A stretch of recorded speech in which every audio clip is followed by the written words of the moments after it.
Fluid mechanics का basically हम लोगों का ये सबसे पहला लेक्चर होगा। इससे पहले लेक्चर नंबर 0 यानी कि इंट्रोडक्शन में मैं आप लोगों को काफ़ी चीज़ें बता चुका हूँ और क्या रहता है वेटेज, कितना इसका इम्पोर्टेंस है डे टू डे लाइफ में भी, इवन इसका सब्जेक्ट का क्या इंपॉर्टेंस है, फ्लूइड मैकेनिक्स का मैकेनिकल और सिविल इंजीनियर्स के लिए दोनों के लिए कितना इंपॉर्टेंस है, उन सब के बारे में हम लोग डिटेल में बात कर चुके हैं। तो आइए अब हम लोग बिना किसी देरी के फ्लूइड मैकेनिक्स को शुरू करते हैं। एंड इससे पहले कि हम लोग शुरू करें, मैं आप लोगों को ये बात जरूर कहना चाहूंगा कि इस सीरीज को, इस फ्लूइड मैकेनिक्स सब्जेक्ट को यहां से पढ़ने के बाद आप लोगों के लिए कोई भी एग्जाम, चाहे फिर वो गेट हो, चाहे फिर वो ईएससी हो, या फिर वो और कोई भी टेक्निकल एग्जाम हो, इवन आप ये मान के चलिए कि जो कंसेप्ट्स आपके रहेंगे वो हर एक एई जेई हर एक एग्जाम में काम में आएंगे और वहां तक के क्वेश्चंस आप सारे के सारे निपटा चलेंगे। तो मेरे साथ इस पूरे कोर्स में बने रहिए, एकदम इंटरेस्टिंग वे में हम लोग चीजों को देखते हुए चलेंगे और लगभग 40 से 45 मिनट का एक लेक्चर रखूंगा ताकि आप लोगों को एक वेब सीरीज के एपिसोड्स की फीलिंग आए और आप एकदम मजेदार तरीके से सारी चीजों को सीखते चले जाए। So here we are, let us begin our topic fluid mechanics. तो जी सबसे पहले फ्लूइड मैकेनिक्स में जो शब्द आ रहा है फ्लूइड, इसके बारे में ही जान लेते हैं कि फ्लूइड है क्या, क्या बोलेंगे इसे और इसे पढ़ना कैसे है, कैसे ये और भी स्टेट से अलग है। जैसे कि अगर हम लोग बात करें तो वैसे तो 5 स्टेट्स ऑफ मैटर होती हैं, सॉलिड, लिक्विड, गैस, प्लाज्मा और बोस आइंस्टीन कंडेंसेट, बीईसी। ये 5 ऐसी आपकी स्टेट्स ऑफ मैटर हैं जो कि पाई जाती हैं पूरे के पूरे यूनिवर्स में, अभी तक की नो। बट इनमें से जो 2 स्टेट्स हैं वो हमारे इंजीनियरिंग लेवल पे किसी काम की नहीं है, क्योंकि प्लाज्मा अगर आप देखोगे तो वो वेरी हाई टेम्परेचर्स के ऊपर आपको मिलेगा और अगर आप बोस आइंस्टीन कंडेंसेट्स को देखेंगे तो वो भी आपके क्वांटम लेवल पे आपको जाके मिलेगा हाई टेम्परेचर्स के अंदर। लेकिन अब जो जनरली हमको दिखाई पड़ता है वो है 3 स्टेट्स, और वो कौन कौन सी हैं? अगर हम लोग स्टेट्स ऑफ मैटर की बात करें तो स्टेट्स ऑफ मैटर में हमारे पास में 5 है। पहला सॉलिड कहते हैं जिसे, दूसरा जिसे लिक्विड कहते हैं, तीसरा जिसे गैस कहते हैं, चौथा प्लाज्मा कहलाया और 5वां जो रहा वो कहलाया बोस आइंस्टीन कंडेंसेट। तो अगर हम लोग इन 5 की बात करें तो इन 5 में से ये दोनों तो हमारे काम की है नहीं। ये एकदम जब हम लोग कॉस्मोलॉजिकल ऑर्डर्स में जाते हैं या क्रायोजेनिक्स की स्टडी कर रहे हैं या फिर क्वांटम लेवल पे जाके जब हम लोग साइंस पढ़ रहे हैं तब हमें ये काम में आता भी है। लेकिन इन जनरल अगर आप 8वीं क्लास के भी बच्चे से पूछेंगे ना तो वो 3 स्टेट्स ऑफ मैटर बताएगा। अब ये स्टेट्स ऑफ मैटर क्या है, किस कंडीशन में मैटर हमारे आसपास में पाया जाता है, किस कंडीशन में हमें वो देखने को मिलता है। तो उसमें सॉलिड, लिक्विड और गैस, ये 3 अहम स्टेट्स हैं। उनमें भी इन दोनों को कंबाइंड रूप से कहा जाता है फ्लूइड्स, राइट? और ये तो कहलाता है सॉलिड ही, है ना? तो इसी से हम लोग शुरुआत करते हैं कि सॉलिड और फ्लूइड। सबसे पहले अब हमें यहां पे एक अंतर देखना है कि सॉलिड और फ्लूइड में डिफरेंस है क्या, सॉलिड्स वर्सेस फ्लूइड्स। भाई जिसकी पढ़ाई करने जा रहे हैं फ्लूइड मैकेनिक्स यानी फ्लूइड की पढ़ाई, तो उसमें सबसे पहले जान तो लें कि फ्लूइड है क्या। अच्छा, फ्लूइड है क्या? स्टेट ऑफ मैटर है, कौन कौन सी लिक्विड और गैस को कंबाइन करके अगर हम लिखे थे। और ये जो सॉलिड है उससे वो अलग कैसे है ये भी जान लेना आवश्यक है।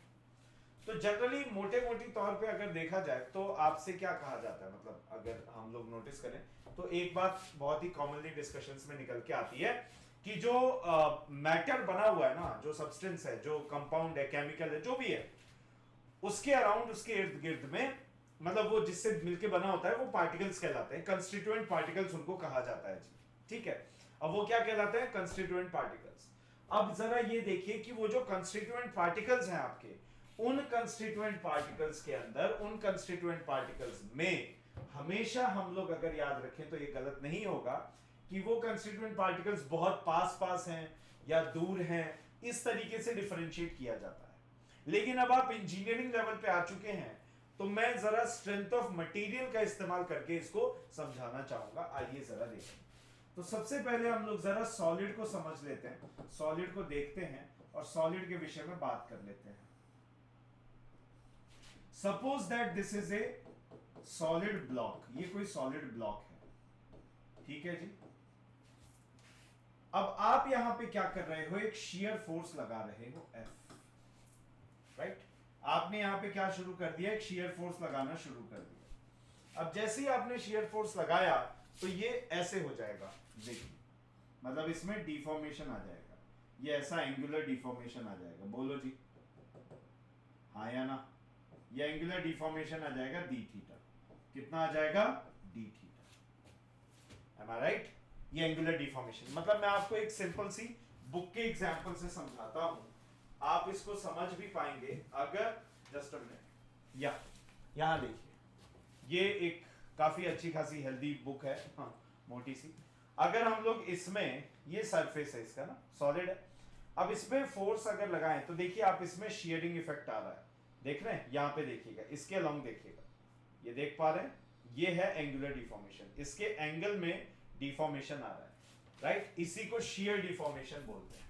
अच्छा, इससे पहले कि हम लोग आगे बढ़े, थोड़ा सा आप लोगों को ना शियर फोर्स और नॉर्मल फोर्स में अंतर समझना होगा। कभी भी अगर शियरिंग लगाया जाता है तो डिफॉर्मेशन आता है, ऐसे ऐसे, राइट। डिस्टॉर्शन आ गया, पूरा डिस्टॉर्ट हो गया, मतलब जो ज्योमेट्री है वही डिस्टॉर्ट हो गई। देखो ना, ये ऐसे स्ट्रेट था, मान लो रेक्टेंगुलर था, ये ऐसा पैराबोलिकल, सॉरी पैरेललोग्राम टाइप में हो गया, तो पूरा का पूरा ज्योमेट्री डिस्टॉर्ट हो गई। शियर फोर्स ये करता है। अगर वही नॉर्मल फोर्स होता ना तो ज्योमेट्री वैसी रहती, एलोंगेशन हो जाता, यानी कि डायमेंशंस में चेंज आ जाते, सही है। उसका जो शेप वगैरह है वो चेंज नहीं होता। शियर फोर्स क्या करता है, शेप में चेंज लेके आता है, ये देखो थोड़ा बदल दिया। और नॉर्मल फोर्स क्या करेगा, ये देखो, अंतर है दोनों में, है ना। सो शियर फोर्स क्या करता है, शियर फोर्स उसके सरफेस को, उसकी शेप को चेंज करता है। तो यहां पे हमने पढ़ा है कि जो ये शियर फोर्स है F, ये शियर फोर्स क्या है बच्चे, is proportional to shear stress. Tau बोल लो, इसको टाउ बोल लो, शियर स्ट्रेस बोल लो, चलो फोर्स नहीं बोल के शियर स्ट्रेस बोल लो। चलो हम लोग स्ट्रेस के टर्म्स में बात कर लेते हैं, क्योंकि आप कंफ्यूज ना हो ना, आपने पढ़ा भी तो है उसमें, क्या नाम है उसका, एक सब्जेक्ट है ना, स्ट्रेंथ ऑफ मटेरियल्स, उसमें आपने स्ट्रेस के टर्म्स में ही तो पढ़ा है। तो shear stress is proportional to shear strain, यानी कि for the solids upon applying an external shear load, its shape changes, उसका शेप क्या हो जाएगा, बदल जाएगा, हाँ या ना। उसका शेप क्या होगा, बदलेगा, its shape will change, its shape changes, yes or no, ठीक है, its shape changes and an angular deformation occurs। इसमें क्या हो जाता है, एक एंगुलर डिफॉर्मेशन आ जाता है, और जब ये एंगुलर डिफॉर्मेशन आ गया, सो द शियर स्ट्रेस, ये जो शियर स्ट्रेस लगाया है ना अपन ने, the shear stress applied is directly proportional to shear stress, sorry shear strain, shear strain या angular deformation, जो कि क्या है, d थीटा। तो यार फ्लूइड्स के केस में ये रहता है कि tau is proportional to d theta. Tau जो होगा वो हमेशा क्या होगा, d थीटा के प्रोपोर्शनल रहेगा, d थीटा के प्रोपोर्शनल होगा। आई होप आपको ये समझ में आया, and I know you want to make notes, so please जरा इसको पॉज कर लीजिए वीडियो को, और पॉज करके 10 मिनट का पॉज लीजिए, 10 सेकंड का, सॉरी मिनट बोल रहा हूँ, और जरा लिख लीजिए इसे।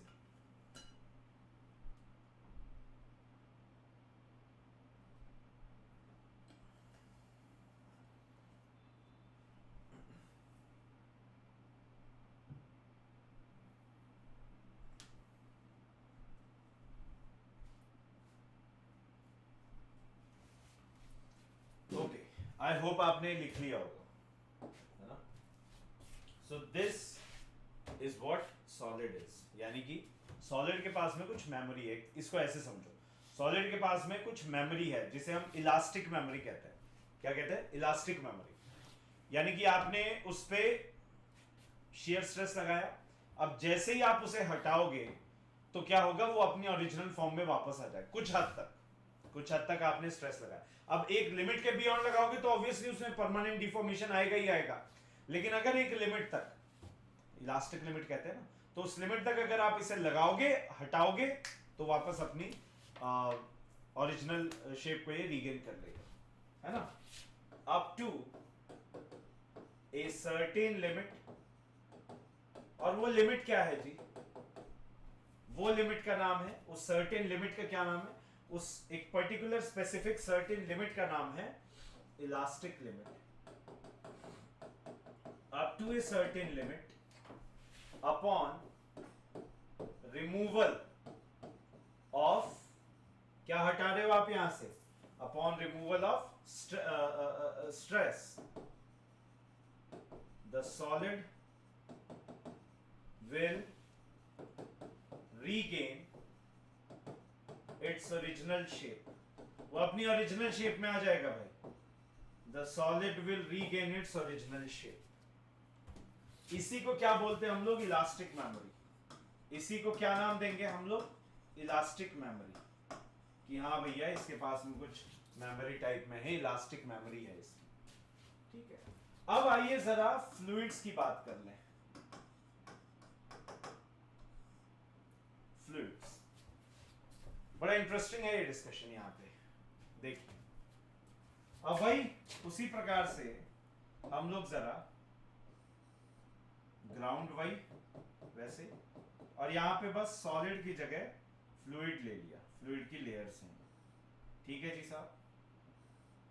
क्या दिक्कत है? फ्लूइड की लेयर्स ले ली, उठा ली, these are what? Fluid layers, fluid layers. नहीं क्या जी? सही है, ओके। अब जैसे ये फ्लूइड लेयर्स की हम लोग बात करें तो देखिए ये रहा, है ना। अब इसमें शियर फोर्स लगाते हैं जरा हम लोग, देखिए शियर स्ट्रेस लगाया, ये जस्ट अ मोमेंट, ये हमने शियर स्ट्रेस लगाया यहां पे डाउन, ओके। अब यहां देखिए होता क्या है कि फ्लूइड्स के साथ में प्रॉब्लम है, इनका खुद पे काबू नहीं है। ये फ्लूइड की लेयर्स को देख के बेचैन हो जाती है। छोटा बच्चा अपने मदर को देख के बेचैन हो जाता है ना, वैसे ही ये फ्लूइड की लेयर्स इस शियर स्ट्रेस को देख के एकदम पागल हो जाती हैं, है ना, और थोड़ा सा भी टेम्पटेशन रोक नहीं पाती। जैसे मान लो डी थीटा 1, डी थीटा 2, फिर यहाँ पे डी थीटा 3, उसी प्रकार से यहाँ पे ऐसे D theta 4, D theta 5, D theta 6, ऐसे डिफॉर्मेशन होता चला जाएगा। जैसे कि अगर आप एक बाल्टी में पानी लें और उस पर अपनी उंगलियों को ऐसे धीरे से फिराएं, तो उंगलियों को जैसे ही आप धीरे से फिराओगे तो आपको पता चलेगा कि वो जो लेयर्स हैं वो मूव करने लगी हैं, उनमें अब कंटिन्यूअस डिफॉर्मेशन आ गया है। वो जो लेयर्स हैं उनमें कंटिन्यूअस डिफॉर्मेशन आता चला गया है। आगे बात समझ में? उन लेयर्स के बीच में जो डिफॉर्मेशन है वो कंटिन्यूअसली आता चला गया है। This is what we are observing, है ना। यानी कि हियर अपॉन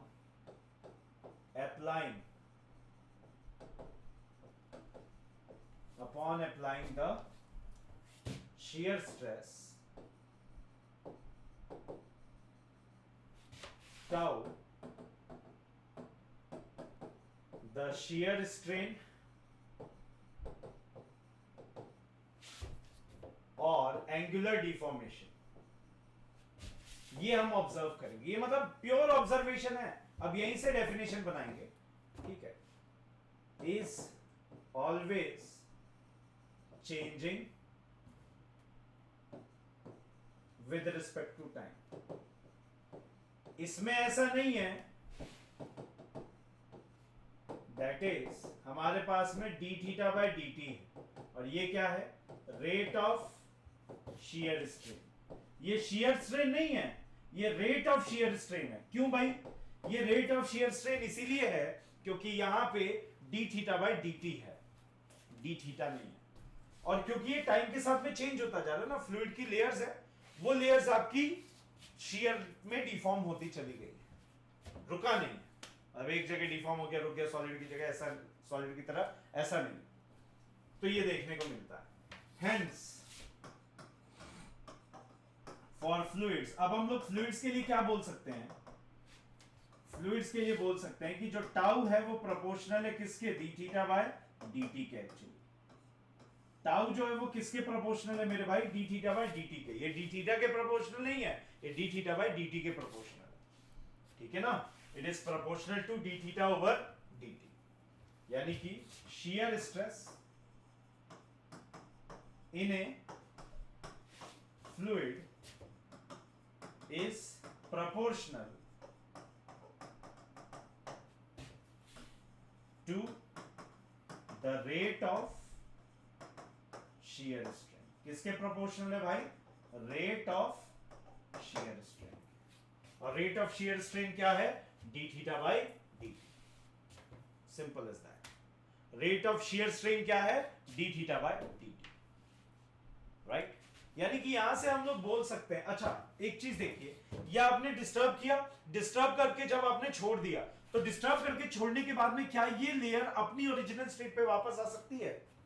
सॉलिड में क्या हुआ था, सॉलिड में देखिए, सॉलिड के अंदर लेयर अपनी ओरिजिनल स्टेट पे, ये वाला जो मतलब सॉलिड है, ये अपनी ओरिजिनल शेप को रीगेन कर रहा था, है ना, फोर्स हटाने के बाद में। वहां पे आप टच करना छोड़ दीजिए, क्या फ्लूइड अपने वापस घूम के वापस अपनी ओरिजिनल स्टेट पे चल जाएगा क्या, नहीं ना। सो दैट मीन्स जो शियर स्ट्रेस है उसके प्रति थोड़ा सा भी रेजिस्टेंस नहीं दिखाता है फ्लूइड, है ना। यानी कि the fluid is a substance that undergoes a continuous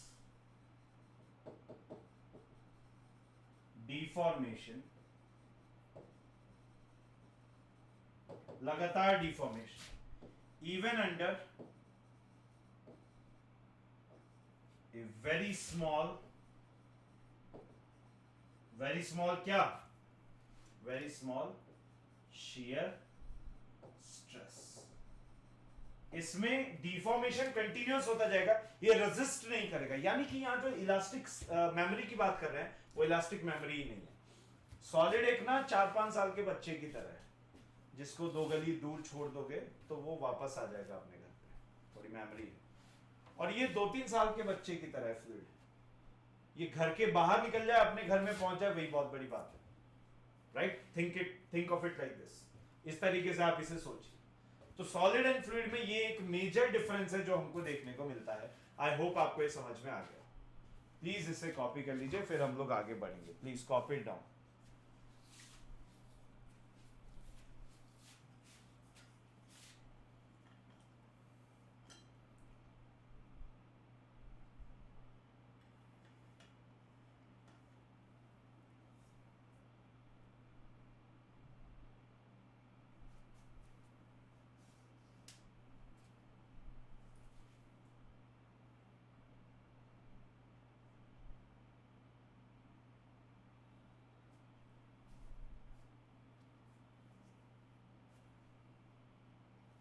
चलिए देखिए, कॉपी करने का जो मामला है वो एकदम सिंपल सा है, फ्लैट तरीका है।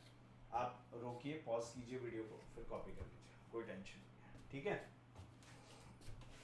Okay, so even under a very small shear stress, ये कंटिन्यूस डिफॉर्मेशन में जाएगा। लगातार अगर डिफॉर्मेशन हो रहा है तो लगातार होता चला जाएगा, इसमें कोई बात नहीं है, इसमें कोई टेंशन नहीं है, ठीक है मेरे भाई।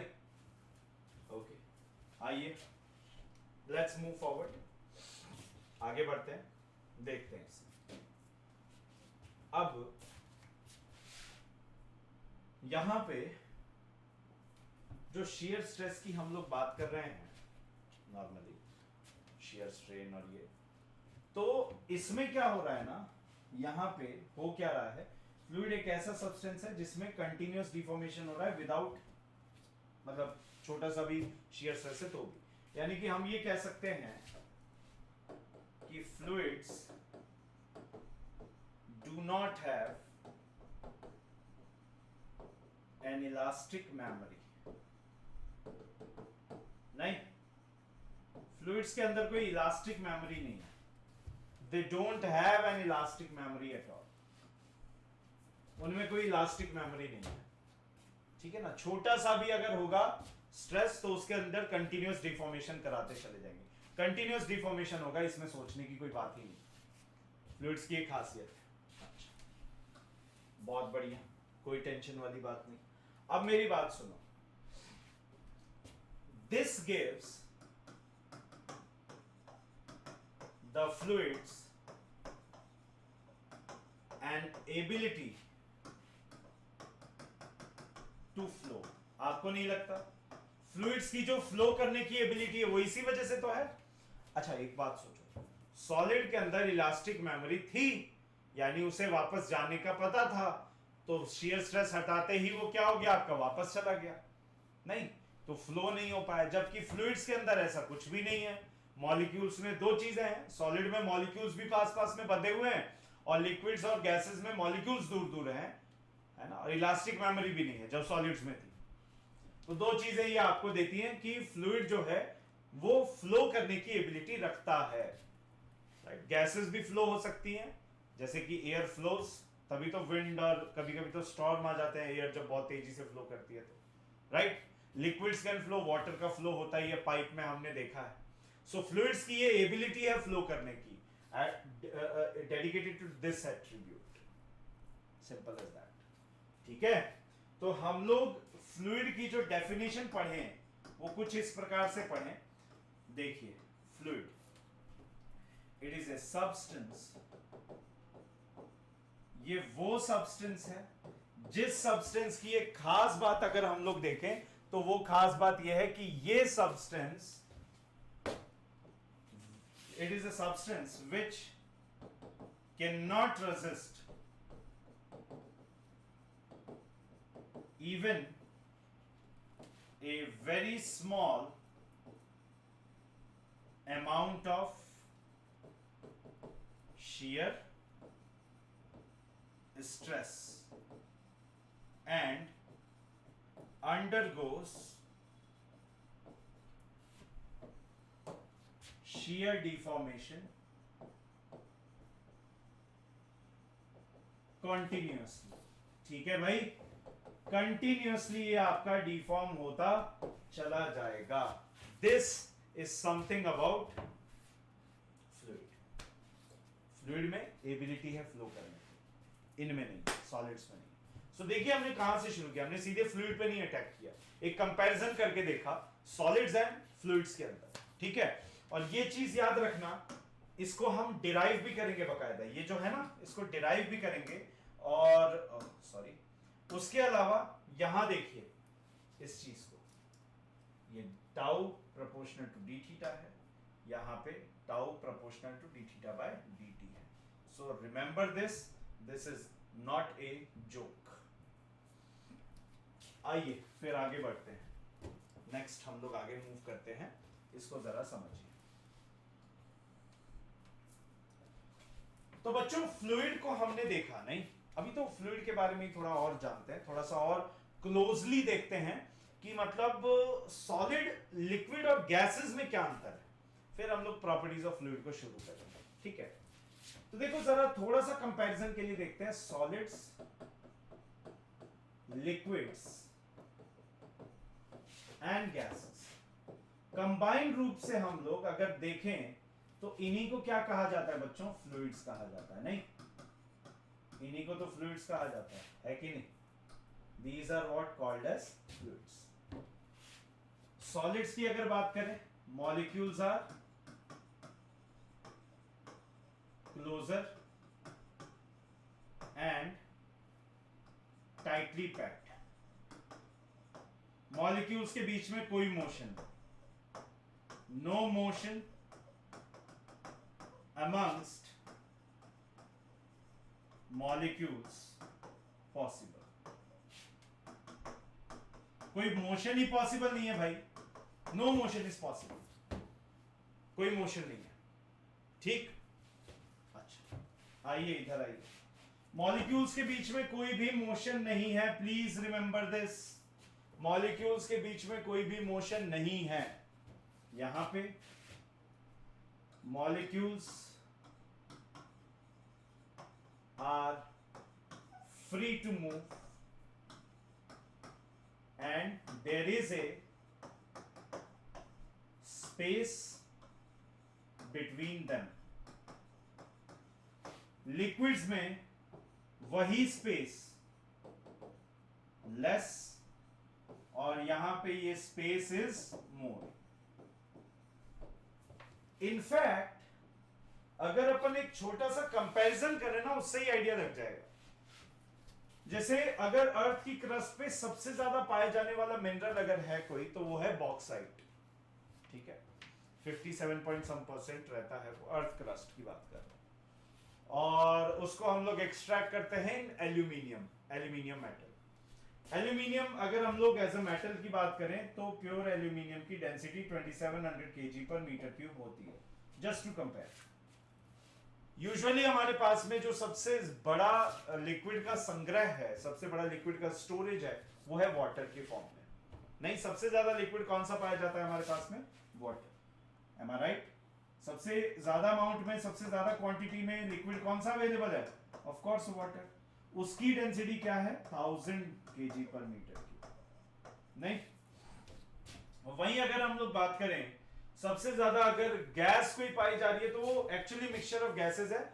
70% almost 70-71% nitrogen, 20-21% 78-79% nitrogen sorry, and 20-21% oxygen, यानी कि एयर।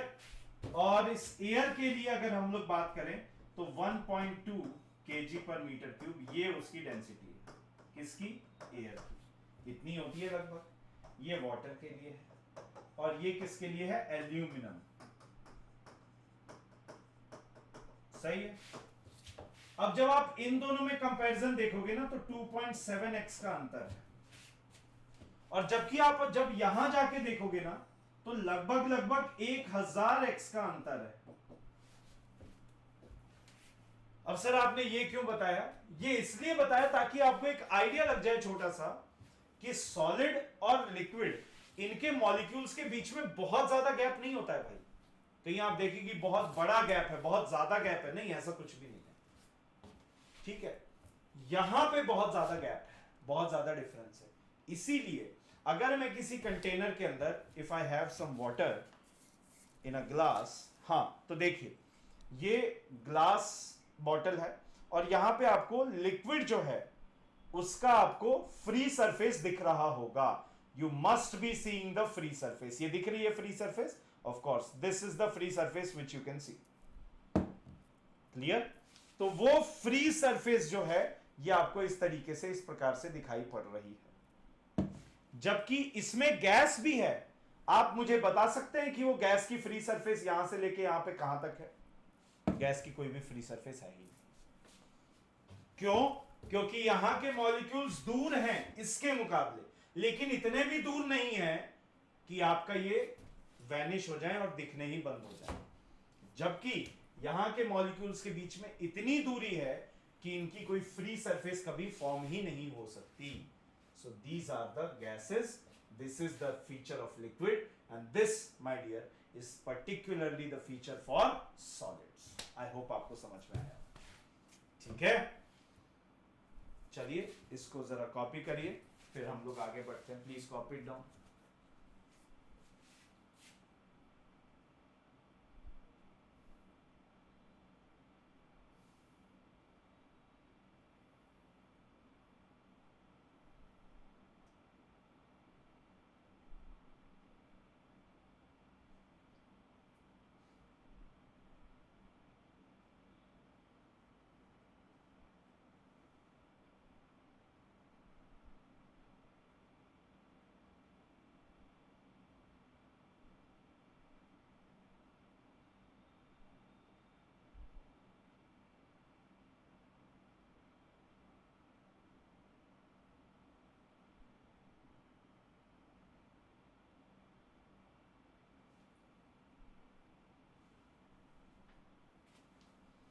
ठीक है, आई होप ये हो गया होगा। चलिए आगे बढ़ते हैं, नेक्स्ट समझते हैं। तो ये छोटा सा डिफरेंस हुआ किसके किसके बीच में, between solids and liquid and gases, right. तो यहां पे मैं नोट पॉइंट के फॉर्म में कह सकता हूं, लिक्विड्स फॉर्म में free surface while gases do not। तो ये तो फ्री सरफेस के बीच में ही एक अंतर हो गया, नहीं मतलब फ्री सरफेस के बेसिस पे लिक्विड फ्लूइड्स के बीच में ही एक अंतर हो गया, है ना। फ्लूइड के बीच में ही एक अंतर आ गया, एक डिफरेंस आ गया लिक्विड्स के लिए और गैसेस के लिए। So they are forming a free surface, जबकि गैसेस कोई फ्री सरफेस फॉर्म नहीं करती। और सॉलिड के मॉलिक्यूल्स तो मूव ही नहीं कर सकते। There is no motion of fluid particles, of solid particles possible. Solid particles का कोई भी मोशन ही पॉसिबल नहीं है। ठीक, अब एक छोटा सा और कंफ्यूजन मैं दूर करता हूं, फिर ये लेक्चर वाइंड अप करते हैं। फ्लूइड के बारे में, उसकी डेफिनेशन के बारे में यहां पे कंप्लीट हो जाएगा। ठीक है, एक छोटा सा मैं कंफ्यूजन थोड़ा सा दूर करना चाहूंगा। आप लोगों ने जब भी लिक्विड की बात करी है तो पर्टिकुलरली लिक्विड ही कहा है ना। आपने जब भी लिक्विड की बात करी है आपने सिर्फ और सिर्फ लिक्विड ही कहा है। Am I right? Of course. आपने लिक्विड के अलावा और किसी शब्द का इस्तेमाल ही नहीं किया लिक्विड। लेकिन जब भी गैसेस की बात करते हैं तो हम लोग कभी कभी गैस बोल देते हैं, कभी कभी स्टीम बोल देते हैं, कभी कभी वेपर बोल देते हैं, है ना। तो ये क्या है, कभी आपने सोचा है कि हम लोग गैस कब बोलेंगे, हम लोग स्टीम कब बोलेंगे और हम लोग वेपर कब बोलेंगे? हम लोग तो इसे मतलब अनएम्बिगुअसली इन हैं ये अलग अलग चार चीजें, लेकिन इनके नाम हम लोग एक ही बोल के चल देते हैं कि हाँ ऐसे ही यूज में ले लेते हैं। ठीक है यार, गैस, अच्छा गैस नहीं, कभी स्टीम बोल दिया, कभी वेपर बोल दिया। लेकिन यार कोई तो कोरिलेशन होना चाहिए ना कि कब गैस बोले, कब स्टीम बोले, कब वेपर बोले। कोई ना कोई तो कोरिलेशन होनी चाहिए भाई, तभी तो इसके बारे में बात हो सकती है, तभी तो इसके बारे में चर्चा हो सकती है इसके विषय में, है ना। सो गैस, स्टीम एंड वेपर, ये कब बोला जाएगा, इन टर्म्स को कब यूज में लिया जाएगा, इनमें कोई अंतर है भी या नहीं? 10 सेकंड के लिए पॉज कीजिए वीडियो को, सोचिए जरा इसके बारे में। मैं आंसर तो देता ही, सोचिए जरा इसे। 10 सेकंड्स के लिए वीडियो को पॉज कीजिए प्लीज और सोचिए। 1 मिनट से ज्यादा मत लेना सोचने में। आपको क्या लगता है कोई अंतर है या नहीं? Pause the video.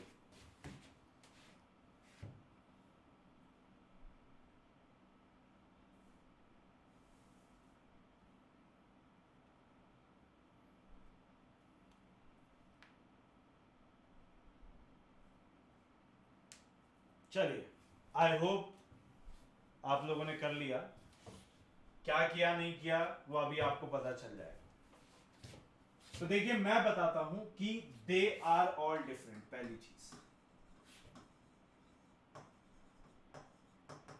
सब अलग अलग है। ये बात गलत हो जाएगी कि हम लोग कभी गैस बोल दे रहे हैं, कभी वेपर बोल दे रहे हैं, बिना सोचे समझे कभी स्टीम बोल दिया, नहीं। पहला difference, only the vapour of water और water vapors are known as steam। यानी कभी भी अगर वाटर वेपर की बात हो रही है तो आप स्टीम शब्द का इस्तेमाल करेंगे, कर सकते हैं आप, कोई दिक्कत नहीं है। आप स्टीम शब्द का इस्तेमाल सिर्फ और सिर्फ वाटर वेपर के लिए करेंगे, कभी भी किसी और चीज के लिए नहीं। जैसे अमोनिया स्टीम बोल दिया आपने, गलत हो जाएगा। You cannot say ammonia steam because steam word itself is only used to dedicated for or is only used to denote water vapors, that's it, और कुछ नहीं, ठीक है। So water vapor को इंडिकेट करने के लिए हम लोग किसका इस्तेमाल करते हैं, किस शब्द का, स्टीम शब्द का इस्तेमाल करते हैं, पहली चीज, ठीक है, सिर्फ वाटर वेपर के लिए। तो अब सवाल पैदा होता है, चलो ये तो स्पेशल केस है स्टीम का, वाटर वेपर को स्टीम बोलते हैं, तो वेपर और गैस में क्या अंतर है। Now comes the time to address the elephant in the room, that is gas versus vapour. ये क्या बीमारी है। देखिए, चूंकि फ्लूइड मैकेनिक्स में दोनों के लिए बता रहा हूं और एकदम मतलब बेसिक से देख लो, एकदम जीरो से उठा के चल रहे हैं अपन। पहले तो अभी अपन देख रहे हैं कि सॉलिड क्या था, लिक्विड क्या था, सॉलिड और फ्लूइड में क्या अंतर है। सबसे पहले देखा स्टेट्स ऑफ मैटर क्या होती हैं, फिर देखा मेन कौन सी हैं, शुरू की तीन, उन तीन में क्लासिफिकेशन कैसा, सॉलिड और फ्लूइड। फ्लूइड फ्लो कर सकती है, सॉलिड फ्लो नहीं कर सकता, क्यों नहीं कर सकता वो भी देखा हमने। उसके बाद में हमने ये देख रहे हैं कि अब सॉलिड और फ्लूइड यानी कि उसमें अंतर देखने के बाद फ्लूइड्स के अंदर ही लिक्विड और गैस होती है। अब गैस में कई बार हम लोग ये तीन अलग अलग नाम यूज करते हैं, तो इनको साथ में यूज कर सकते हैं, यानी एक की दूसरी जगह मतलब रिप्लेस करके भी यूज कर सकते हैं, नहीं। ये सवाल मन में एकदम जाहिर सी बात है पैदा हो गए। तो आइए जरा इस सवाल का जवाब भी ढूंढ लेते हैं, इस सवाल का जवाब क्या है। आइए ध्यान दीजिए। So gas versus vapour, how can we denote this. तो अगर हम लोग गैस वर्सेस वेपर की बात करें तो देखिए, कभी भी आप एक चीज नोटिस कीजिए कि जब भी हम लोग आगे पढ़ेंगे प्रेशर में, अभी के लिए इतना जान लीजिए, अगर किसी भी लिक्विड का प्रेशर बढ़ाएंगे तो उसका बॉइलिंग पॉइंट टेम्परेचर भी बढ़ेगा, ठीक है। अगर किसी का प्रेशर बढ़ाएंगे तो उसका बॉइलिंग पॉइंट टेम्परेचर बढ़ेगा, अगर उसका प्रेशर घटाएंगे तो बॉइलिंग पॉइंट टेम्परेचर भी घट जाएगा, ये होता है। तो यानी कि आसान भाषा में एक पॉइंट आता है जिसका नाम होता है क्रिटिकल पॉइंट, सीपी डिनोट करते हैं। सीपी क्या है, क्रिटिकल पॉइंट। क्रिटिकल पॉइंट वो पॉइंट है जहां पे लिक्विड सीधे सीधे वेपर में कन्वर्ट हो जाएगा, लिक्विड वेपर ट्रांजिशन नहीं आएगा। जैसे कि अगर आप पानी रखते हो ना उबालने को, तो जब आप पानी उबालने को रख रहे हो चूल्हे पे, स्टोव पे, तो आपको पानी उबलता हुआ दिखेगा। आप उसको ढक दो तो उसमें लिक्विड भी प्रेजेंट होगा और वेपर भी प्रेजेंट होगा। लेकिन क्रिटिकल पॉइंट वो पॉइंट होता है जिसमें वो बीच का रीजन कभी नहीं प्रेजेंट होगा। वापस सुन लो, बीच का जो रीजन है लिक्विड वेपर का, वो कभी भी प्रेजेंट नहीं होगा। यानी लिक्विड सीधे सीधे किस में कन्वर्ट हो जाएगा, वेपर में। तो अब सुनो, अगर कभी भी टेम्परेचर इससे क्रिटिकल पॉइंट टेम्परेचर से कम है तो उसे वेपर कहेंगे, इससे ज्यादा है तो उसे गैस बोलेंगे। यानी कि नोट पॉइंट करके लिख लो, बहुत इंपॉर्टेंट है, बहुत ज्यादा इंपॉर्टेंट है इंटरव्यूज के लिए specially. If temperature is greater than critical point temperature Cp, then उसको क्या बोल के संबोधित करना है, गैस बोल के। अदरवाइज, लेकिन यदि Tcp कम हो जाए, टेम्परेचर ज्यादा है, अरे यार फिर तो वही बोलते हैं, एक मिनट रुको। अगर मान लीजिए टेम्परेचर क्रिटिकल पॉइंट से कम है तो इट इज वेपर। उस कंडीशन में ये क्या कहलाएगा भाई?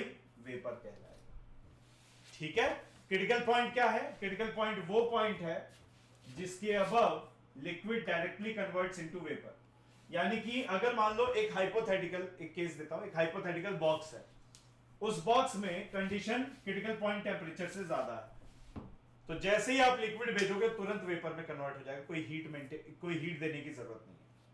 अगर कोई बॉक्स है उसमें टेंपरेचर आपने क्रिटिकल पॉइंट मेंटेन करके रखा हुआ है या क्रिटिकल पॉइंट से अधिक है, तो आप उसमें लिक्विड भेजोगे डायरेक्ट वेपर में कन्वर्ट हो जाएगा, डायरेक्ट गैस में कन्वर्ट हो जाएगा। वहां पे आपको टेंशन नहीं है हीट देने की। समझ में आ गई बात? This the point at which या above which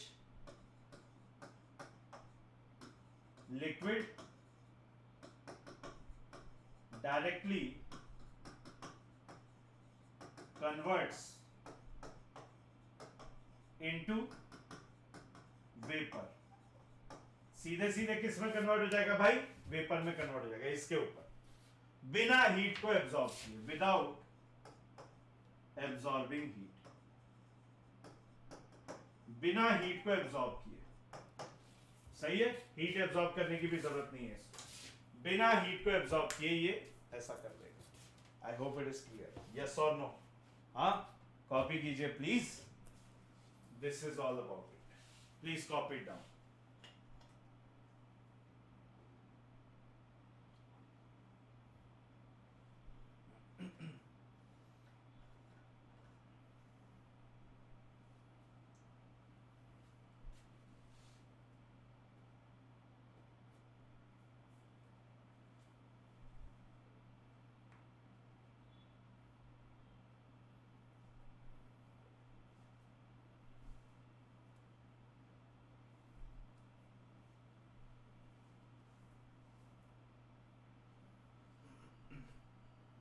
okay, so I hope आपने ये कॉपी कर लिया होगा।